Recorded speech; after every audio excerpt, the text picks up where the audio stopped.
life would be so much better if I could just get people to do what I want them to do. Ever felt that? Ever thought that?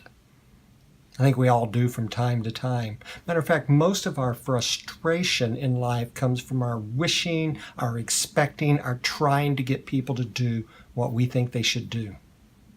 Deuteronomy chapter 11 reminds us that the one person in all of existence who can make people do what he wants them to do, that being God, doesn't do that. He lets people choose. He gives them their options. He spells out the consequences with the options, but then he lets them choose. Why? Why would God do that? If God could spare us hurt and pain and struggle by getting us to do what we should, why doesn't he? And I think the answer has to do something with the fact that God is focused on relationship. You know, a good relationship can only thrive if both parties have the freedom to choose how they want to respond one to the other.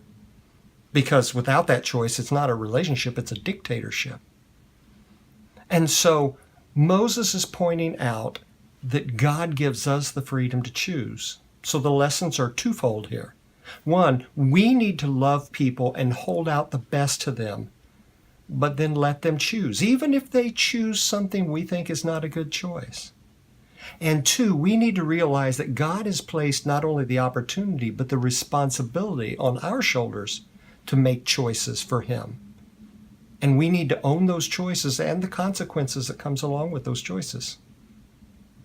So this week, where is it you need to make a choice?